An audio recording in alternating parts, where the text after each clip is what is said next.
Well, I just got home from a long day at work, and I came across some leaks for the upcoming Z Flip 7 and Z Fold 7. Now everybody scream enough respect to the X. Enough respect given.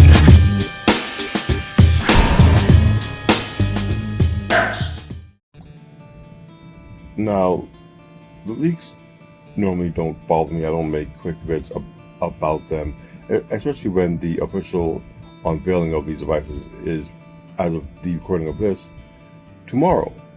So leaks aside, everything will be set, or Samsung will reveal everything as it is in a few hours. But one thing did bother me with these leaks, and so far, based on what I've seen, these leakers seem to be on point. The S Pen functionality of the Z Fold 7 seems to be pretty much non-existent. They have pictures, they have specs, they have hands-on, they have dummy units, they have official promotional material for the device, and nowhere in any of it is there a mention of S Pen functionality. If that be the case, my excitement for the device is not null and void, but has been tempered significantly. So I do hope what I'm seeing in these leaks is wrong.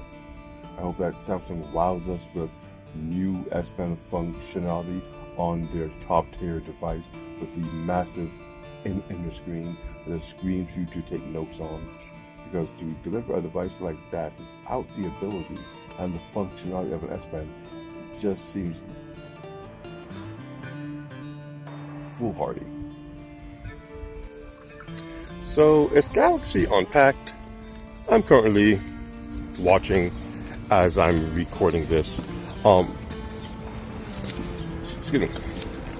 The first issue that I saw is while Unpacked is on, I go to the Samsung store as I always do, to see what the online colors are, to see what the trade-in values are, and I was a bit caught off guard when I saw the price of the Z Fold 7, the one I have an interest in, of course, is now $2,000. Did I expect a price bump? Kinda, but I didn't expect it to pretty much cross the $2,000 price mark as it has.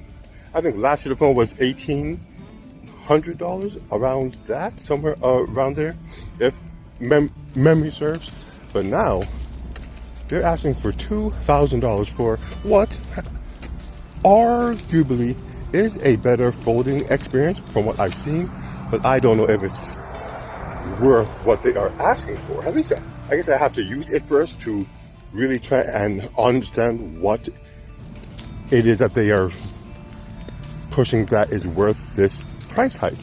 Simply because with it being $2,000 now, it has cleared the price of other foldables, which are considerably less by a few hundred, that may just be better. But this is just my initial thoughts thus far. Unpacked is not even over yet. So, this is just me jumping the gun, so to speak. But let's get back to Unpacked, and I'll make my decision when all is said and done. So, Unpacked is finished, and yeah, it's as I feared. The only device of interest to me is the Z Fold 7. I'm sure the Z Flip 7 is nice to many. It's, those flip style phones are the more popular types of folding devices. But I was looking forward to the Z Fold 7 to be a replacement to my S24 Ultra. And as feared, as was leaked, it no longer has S Pen support in any capacity. They nerfed the S Pen with the S25 by taking away the Bluetooth capability. At least you can still write things down. You still had an S Pen to use if you chose to use one. But with the Galaxy Z Fold 7, they didn't nerf it at all. They just took it away completely. There is no digitizer in the device whatsoever. At least that's how it seems right now. When they didn't mention the S Pen at all during Unpacked, I did a little research, watched some of these hands-ons from the more popular tech tours that got to go hands-on with it nice and early. And all of them say they took away the S Pen. This is disappointing.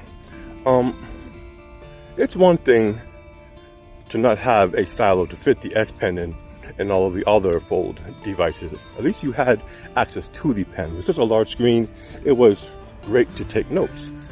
You would fold the device 90 degrees, be watching something, be on a call, have dual apps, whatever, and you jot down your notes, and you would change those notes into actual text for your PDFs, whatever the case might be. Very useful. Now, you have an even larger screen, 8 inches from the diagonal on the inside of this device. It's nice and thin, pretty much what we've been waiting for in a foldable from Samsung. And once they get the size right, once they get the weight right, once they get the look right, they take away what we want all of that for in the first place. Why is there no S Pen? Probably because the masses don't use it much. Now, power users like me, people who are into these type of devices, yeah, we want all the features we can possibly get in these devices. But the masses, the main people that buy these things, well, not many, but the majority, just want a large screen back and forth. And maybe to get it as thin as it is, they have to take out the digitizer. I highly doubt that is the case, because again, my Magic V2 is proof that, yeah, even with a thin phone, you can still have a digitizer. And the Magic V2 has an amazing writing suite.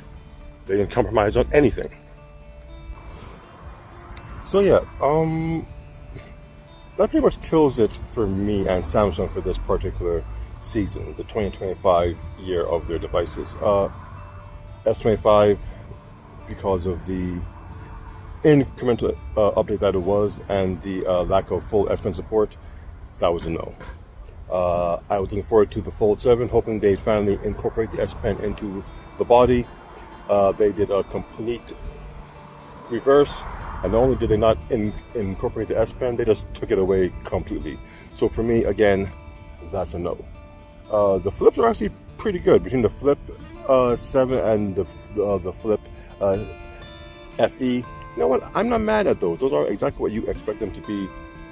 Phones that flip open, flip closed, become more compact to put in your pocket.